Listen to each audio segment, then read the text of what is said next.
Olá, pátria amada Brasil, meu abraço a você, meu amado e minha amada, em nome de Jesus. Deus te abençoe. Hoje, 25 de março de 2026, quarta-feira, uma palavra de Deus para você. 1 Tessalonicenses, capítulo 5, versículo 23 e 24, diz assim a palavra de Deus: Veja, Deus vai te abençoar. O mesmo Deus de paz vos santifique em tudo, e o vosso espírito, alma e corpo sejam conservados íntegros e irrepreensíveis na vida do nosso Senhor Jesus Cristo. Fiel é o que vos chama, o qual também o fará. Amém. 1 Tessalonicenses capítulo 5, do 1 ao 3, fala da volta de Jesus, que será certa e repentina. Do 4 ao 11 se fala sobre vigilância. Do 12 ao 22 são diversos ensinamentos práticos. Do 23 e 24 é aqui um voto de Paulo, né, que é o nosso texto de hoje. E do 25 ao 28 é a saudação final e a bênção normal que o apóstolo sempre dá nas suas cartas, tá certo?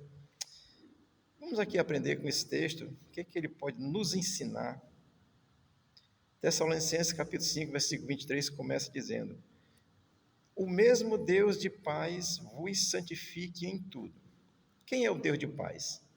É o Deus que a Bíblia revela. É o Deus que traz a paz do coração do ser humano. É o único Deus que deixa o ser humano em paz. É o Deus que traz a paz, revelada em Jesus Cristo.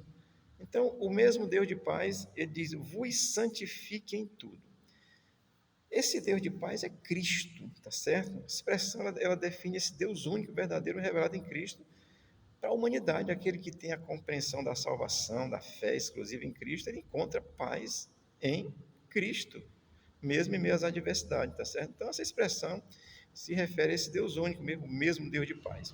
Quando diz os santifique em tudo, isso refere-se ao nosso procedimento diário, querido. Vou falar aqui de coisas simples, tá certo? Comprar e pagar, pedir emprestado e pagar, tratar os outros bem, respeitar, ser justo, não ser imoral, não ser pervertido, ser uma pessoa que tem uma vida equilibrada, normal. Isso é procedimento. Amém? Então, vos santifiquem em tudo. Isso refere a todos os nossos procedimentos, a todas as nossas ações, sejam elas espirituais. Se é espiritual, tem que ser uma espiritualidade santa. Se é social, é santo. Se é na área relacional, é santo. Se é na área moral, é santo. Ou seja, tudo que um genuíno crente fizer precisa estar alinhado com a palavra de Deus. Isso é o nosso procedimento. É o que o Paulo está dizendo: vos santifiquem em tudo.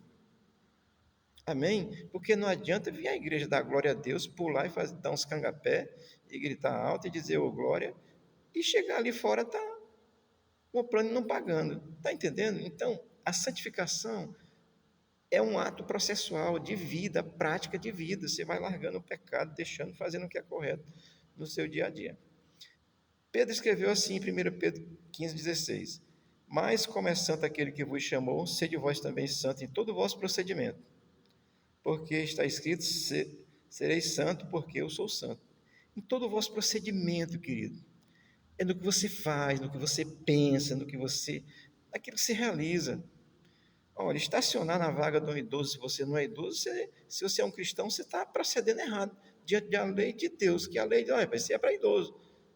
Eu estou falando de coisas simples, porque se falar das complicadas, misericórdia. Mas pelas simples você vai aprendendo. Então, vos santifique em todo o procedimento. E ele vai dizer agora: e o vosso espírito. Agora, o vosso espírito, aqui na Bíblia, nesse sentido aqui, é traduzido como pneuma, né? É pneumática, que sopra, que enche, né? Isso refere-se à natureza intelectual. O espírito é a natureza intelectual do ser humano. Ou seja, o ser humano ele é superior, porque ele tem essa natureza intelectual, tem o espírito do ser humano, ele é intelectual, aquilo que é o centro da nossa razão, da consciência, da responsabilidade. E o espírito humano, ele é imortal. Amém? E ele vai dizer assim: então nosso espírito tem que ser santo. Esse espírito que é a natureza, nossa psique, nosso pensamento, nosso psique não, psique é a nossa alma, mas aqui é a natureza intelectual do ser humano, o espírito. essa pessoa é espirituosa, tem uma intelectualidade, entendeu? Isso é uma consciência da responsabilidade, e o espírito é imortal. E aí ele diz: o vosso espírito e a vossa alma. A vossa alma é o nosso psique. Essa condição vital para a vida animal. Sem a alma, ninguém tem vida. Ela é a sede dos nossos, ela é o centro dos nossos desejos, das nossas vontades, daquilo que a gente quer, dos nossos apetites, das nossas volúpias aí, né? A alma é o centro disso, aí é o nosso psique. Enquanto o espírito é a nossa capacidade intelectual, eu diria assim que a alma é aquele que está combatendo com o nosso espírito para fazer tudo que dá prazer ao corpo humano e não a Deus. Essa diferença, e o que é interessante, a alma como centro vital da vida, ela é o centro dos nossos desejos, de afeto, de amor, de carinho, de vontade, de querer comer, de querer isso, querer aquilo e tal, de mentir, a alma é danada. Amém? Então, a alma esse pertence, é uma condição de pertencimento à condição animal. Todo animal tem alma, inclusive os que não são humanos. Agora, o ser humano, a alma dele é perfeita, no sentido de que foi Deus que soprou o espírito, né, dentro do homem, gerou ele alma vivente, essa alma com capacidade de mais semelhança de Deus, portanto, com capacidade de desejar. Amém? E fazer ações, eu vou dizer assim, morais ou imorais. Desde a queda de Adão, complicou o negócio. E a alma também é imortal. Amém? E ele diz também, e o corpo, ou seja, santifique o espírito, a alma e o corpo. O corpo é aqui a parte material que você está vendo, que vai apodrecer, virar pó, e os filósofos têm uma visão diferente disso, né? Então, mas a Bíblia aponta essa tricotomia do ser humano, alma, corpo e espírito. A alma não morre, espírito não morre, corpo se decompõe e vira pó, volta à terra, tá certo? Então, esse corpo que nós vemos, ele não se pode negar a existência dele, entretanto, ele é mortal e se desfará na morte física. Aquilo que é físico, o corpo se desfará na morte física. Aquilo que é espiritual permanece, a alma e o próprio espírito em si. Entenda que a alma são as nossas vontades, sim, nosso querer, a alma realmente é o que nós desejamos, queremos, e o espírito é a nossa condição intelectual de ser humano, capacidade realmente de pensar com superioridade, pensar inclusive como Deus pensa, podemos fazer isso. Então, o apóstolo Paulo vai dizer que nós devemos santificar o espírito, a alma e o corpo. Aí o versículo 23 vai dizer assim: sejam conservados irrepreensíveis, íntegros e irrepreensíveis. Ora, isso significa que o genuíno crente, ele precisa ter consciência de quem ele é. Jesus Cristo morreu por mim, me salvou. Esse corpo que Deus me deu um espírito, quando eu nasci, uma alma, quando eu nasci, e me revelou pelo Espírito Santo, agora eu creio em Cristo, eu tenho convicção dessa verdade, agora eu preciso conservar isso aqui com integridade. Tanto o corpo, como a alma, como o espírito. Porque quando as pessoas olharem que um crente está pecando, eles vão ver o crente, vão ver o corpo. Eles vão dizer assim, aí o crente, aí o corpo do crente pecando, né? Mas na realidade o crente está pecando na alma. E aí, ou no espírito, né? Porque era para pensar intelectualmente, usou a intelectualidade por mal, como é o caso do nosso ministro Alexandre de Moraes, que é intelectual, e usa a intelectualidade por mal, a sua capacidade que Deus lhe deu. Então, é esse sentido que a gente tem que entender. E aí o crente, ele preserva íntegro o corpo, a alma e o espírito. Por quê? Porque o corpo é templo do Espírito Santo, a Bíblia diz, a alma que pecar morrerá, e essa morte é eterna. O Espírito Santo é que dá a vida em si e separa o homem para Deus, assim, o ser humano para Deus, e nos livra da morte espiritual. Amém? Então, essas coisas é importante a gente entender, tá certo? Deixa eu corroborar com isso aqui. 1 Coríntios 6,19 diz assim: acaso não sabem que o corpo de vocês é o santuário do Espírito Santo que habita em vocês? Que eles foi dado por Deus e que vocês não são de vocês mesmos? Pertence a Cristo. Preciso preservar o meu corpo com integridade, o meu espírito e a minha alma com integridade, irrepreensível no sentido de buscar não falhar. Ah, pastor, você nunca vai errar? Vou. Agora, ter ciência de que é possível errar é diferente de eu querer obstinadamente errar. Isso é diferente. Eu não quero errar. Isso é uma possibilidade. Você consegue compreender isso? Portanto, essa breve palavra para você.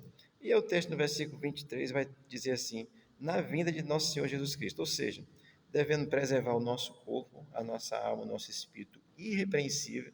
Irrepreensível, amado, é assim, é seguro, é crer em Cristo, está nas mãos dele, saber que Jesus é nosso Senhor, saber que ele vai voltar, porque aqui diz até a vinda do nosso Jesus Cristo, entender essas coisas, saber essas verdades e manter-se seguro para a vinda de Cristo, crendo nele, evitando o pecado, evitando prostituição, evitando injustiça, mentira. O crente evita tudo isso porque ele tem consciência disso.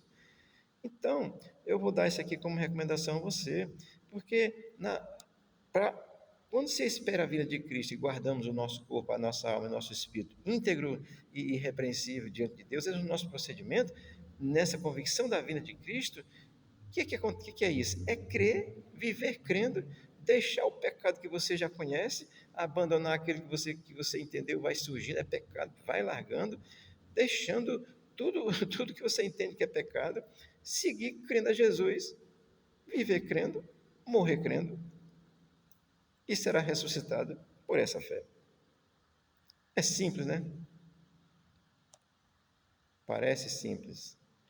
Jesus Cristo desceu do seu trono de glória, não é tão simples. Encarnou, viveu na terra, morreu por você. Não é tão simples assim. O que você precisa fazer é crer, ser grato a Deus, entender essa verdade, abrir seu coração para Deus e crer. Amém? Aí o versículo 24 termina dizendo assim: fiel é o que vos chama, o qual também o fará. Quem te chamou? Quem me chamou foi Cristo. Eu entendi e eu criei. Isso é entender, é crer, é colocar sua fé nele, entender esse chamado de Jesus para que você crê nele, viver crendo e morrer crendo. Amém? Ele diz assim: o qual também o fará, ou seja, fará essas coisas. Se você crer, ele preservará você. Se você crer, ele preservará a sua alma, ele preservará o seu espírito, ele preservará você aí de estar fazendo bobagem, pecar. Essa confiança em Deus faz tudo isso, e ele é fiel que lhe chamou, e ele fará isso hoje, lhe dando os caminhos. Agora, se você der vazão à sua alma, aí você vai para o buraco. Simples assim, amado.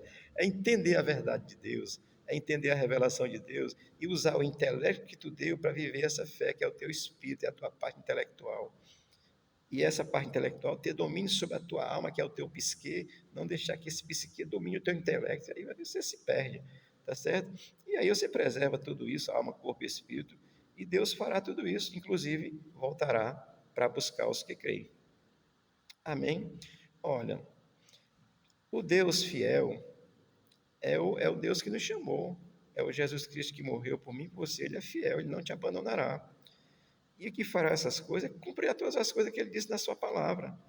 Uma delas, inclusive, é dizer que dá a vida eterna aos seres humanos que creem nele. A riqueza aqui, se você pensa na vida só aqui, meu irmão, a vida aqui é muito boa. Oh, glória, estou vivendo, graças a Deus. Não sei quanto tempo ainda tenho aqui. Vou viver da melhor forma possível, preservando o meu corpo, a minha alma, o meu espírito, irrepreensível diante de Deus, buscando não pecar. É essa a relação do crente com Deus. E certo de que é uma vida eterna, o qual também o fará todas as coisas, inclusive te levar para a eternidade. Eu vou concluir lendo João 10, 27 a 30, que diz assim: as minhas ovelhas ouvem a minha voz, eu as conheço e elas me seguem.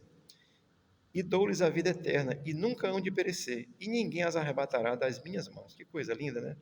Meu Pai que mais deu é maior do que todos, e ninguém arrebatará das mãos de meu Pai. Eu e o Pai somos um. Amém, querido? Creia em Cristo, é a revelação de Deus, e fique seguro nas mãos de Cristo. Ah, e se eu pecar? Se arrependa. Se pecar e atender que é pecado, para você manter a sua alma íntegra e irrepreensível diante de Deus. É assim a nossa relação com Deus. O Senhor te abençoe, o Senhor te guarde, te dê um bom dia. Hoje aqui no Ceará é o feriado da Carta Magna, do Ceará, da libertação aí dos escravizados, acho que é isso. E é um momento muito gracioso para o nosso Ceará, primeiro que assinou esse documento, e isso é muito gracioso para nós. Nós louvamos a Deus por isso, porque o Ceará, ó, está sempre na frente, sabia? Só tem aqui uns governantes meio ruins, mas a gente vai tirar ele do comando, com a graça de Deus, e vamos melhorar a vida do Ceará novamente. Deus te abençoe e te guarde, te dê um bom dia, em nome de Jesus. Amém.